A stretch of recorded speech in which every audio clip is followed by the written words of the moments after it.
25th Kolkata International Film Festival. Ladies and gentlemen, our most distinguished members of the audience, we welcome you all to the closing ceremony of the 25th edition of the Kolkata International Film Festival. 1 week has gone by in a flash, and yet it has generated myriad memories for all participants and stakeholders of cinema.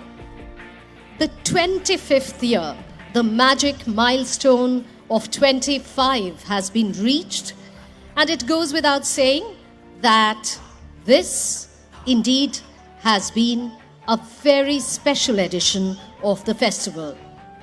As we all know that the great thespian Amitabh Bachchan ji is one of the greatest supporters of this festival, one of our greatest inspirations.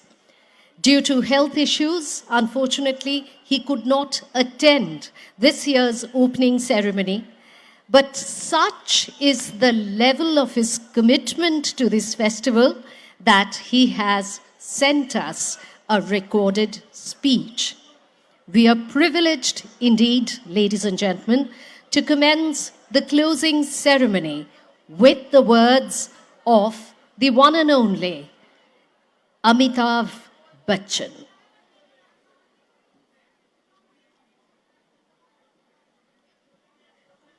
Namaskar, this is Amitabh Bachchan. On the 8th of November 2019 was the inauguration of KIF in one of my most favorite cities, Kolkata, at the kind invitation of Chief Minister Mamta Di. Unfortunately, due to certain circumstances, I was unable to be there. But since I had prepared a speech, I thought it only apt to read it out to you and hope that you will forgive me for my absence. Mananiya Mukhyamantri Mamta Di, respected members, colleagues on the dais, distinguished guests, ladies and gentlemen, pranam, namaskar. Especially a special namaskar to all the people of Kolkata for their continued love and affection and for their renowned welcome passion. Thank you. This passion is unmatched anywhere in the world. So I want to say again to you, onek dhanyavad. Thank you, Mamta Di, for your persistence in inviting me to this prestigious Kolkata International Film Festival, yet again. And my wishes and greetings to you and the film fraternity on the Silver Jubilee celebration of KIF. For Jaya and me, coming to this wonderful city has always been like the proverbial homecoming. Kolkata gave me my first ever job in the corporate world and gave Jaya her first film career, beginning when she worked in Manikda's memorable Mahanagar. A film that, in retrospect, has been applauded for its feminist theme, an aspect which, along with other sentiments, has truly reflected the secular spirit of India: inclusiveness, plurality, and equality. Every time I get invited by Mamta Di, I am reminded of a Bengali nursery rhyme that I have adapted to suit my need today. So instead of one's maternal uncle's residence, I have replaced it with a sister's welcoming home. Tai tai tai, didir badi jai, didir badi bhari moja, kil chor nai. During my past visits to KIF, we have spoken about the somewhat unknown creative contributions to cinema from Bengal.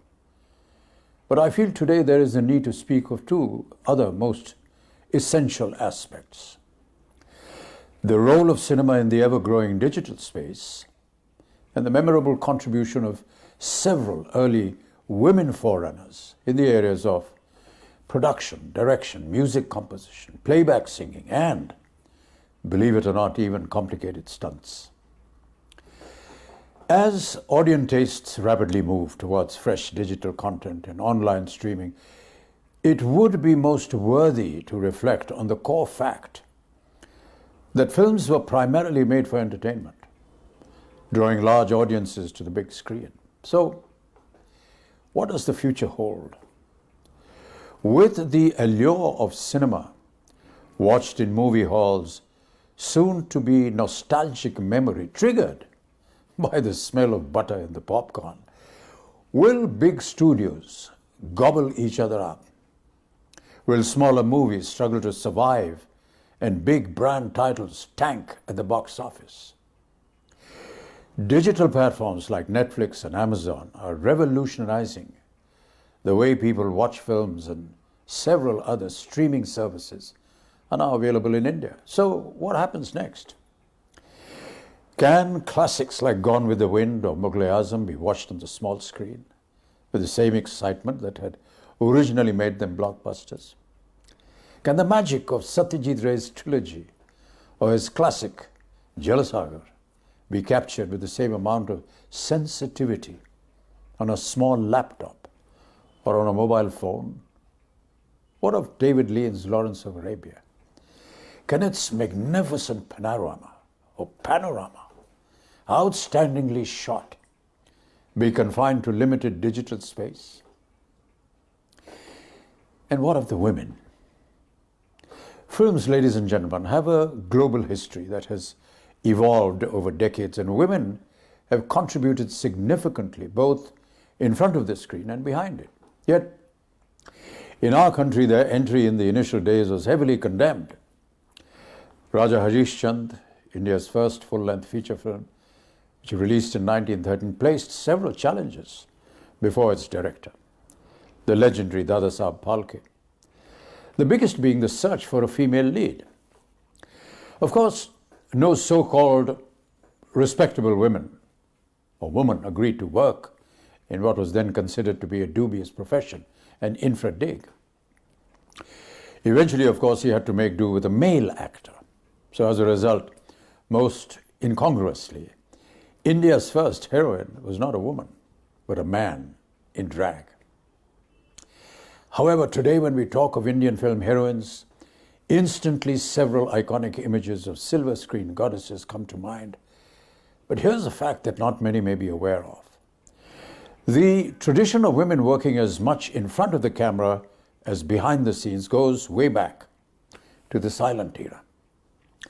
Fatima Begum was the first woman to break the male barrier and establish herself as a top-notch actor, writer, producer, and a director.